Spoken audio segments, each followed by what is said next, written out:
Hi, I'm Jennifer Nicely with Pinnacle Real Estate Academy. I am your go-to when it comes to real estate and real estate education. And today I want to talk to you about the NAR settlement. Now, this lawsuit has been out there. The media is talking about it. Everyone's talking about it. But today, March 15th, 2024, NAR settled. And what does this mean? What does this mean for realtors? What does it mean for buyers agents, sellers, listing agents? Bottom line is, my opinion, this is not a huge problem.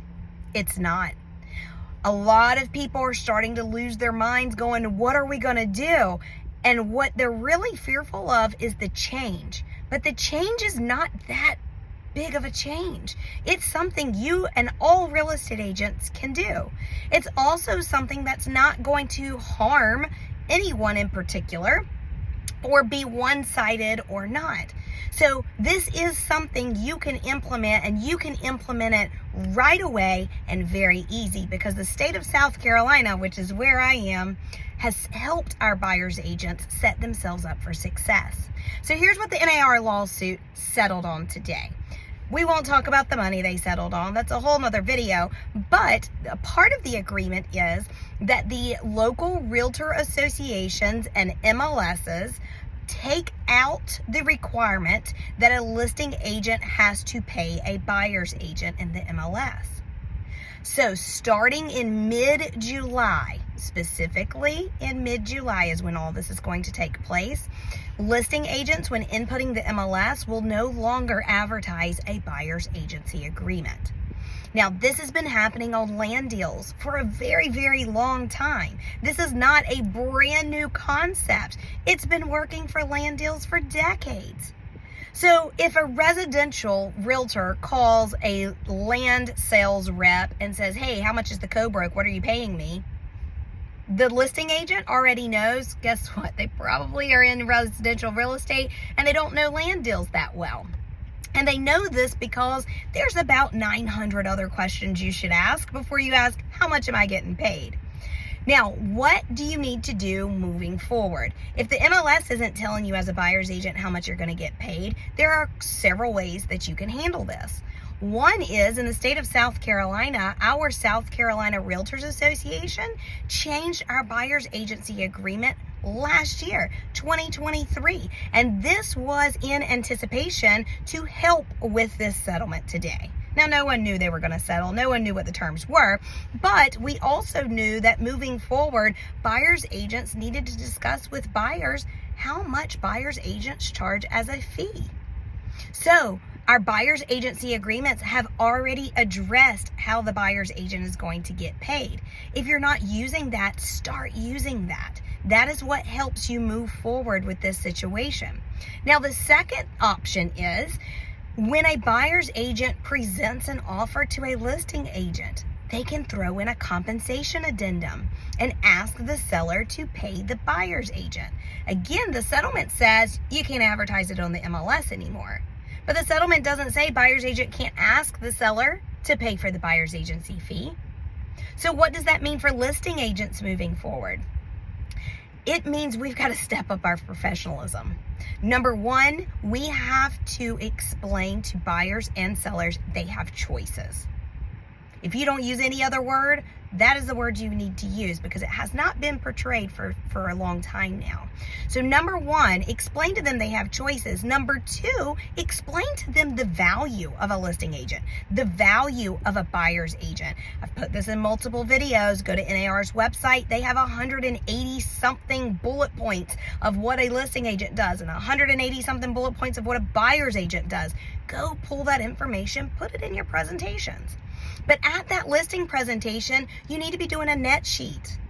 Seller, if you sell your house here, commission is here for the listing side. You have different closing costs, and we're going to take that out. Maybe you have repairs. We're going to take some of that out. And hey, you would net this. But if a buyer's agent brings a buyer and they ask you to pay the buyer's agent's commission, how much are you willing to pay? And let's go ahead and show you what that net's going to look like. But we need to discuss that in the very beginning. prepare them for a buyer's agent bringing a buyer to the table. It is all about education.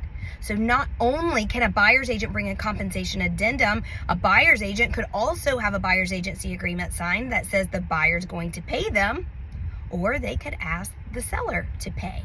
But the seller doesn't need to be blindsided by this. They need to understand all of their choices. It is not a requirement for the seller to pay the buyer's agent. But for their negotiation, it might be something that they strategically plan or the listing agent strategically advises. It just depends on every situation. Every situation is different. Now, keep in mind, everyone's so used to buyer's agency and used to the seller paying it out of the net proceeds like it's always been. And I'm reluctant to say standard because we really don't have standards. Each state, each region, everyone's different across this country. But what's happened is whatever you've been practicing, that is what you're used to. But did you know that buyer's agency did not even take place until the early 1990s?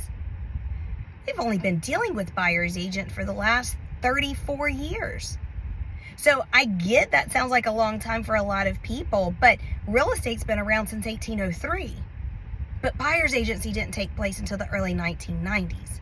So just because this is how it's been done and how you are used to it, or what you are used to, whatever your practice is, it's time to change. And this change is not huge. It is not industry threatening. It's transparency. It's offering choices. It's helping the consumer understand your value. Consumers still need real estate agents. They need us. You can't Google search this. You can't Google search my experience, my knowledge, my education, my passion, my ethics, my morals, my strategic plan that I set for your purchase, your investment. Sure, you can Google search an attorney and a contractor and an inspector, and yes, you can do those things. But what you need a real estate agent for is this right here. And if you as real estate agents do not get this out and help them understand your value, understand their value, understand their choices, and educate them, then why would they hire this? So real estate agents aren't going to go away. People still need people. People still need advice. But you as real estate agents are going to have to conform with change, because if you don't, it's going to leave you behind. So although this starts taking place mid-July, my advice to you is to start today, March 15th. Start today talking about your value and what you charge, not standard market rates. Your value and what you charge and how you're going to get paid. You're a professional.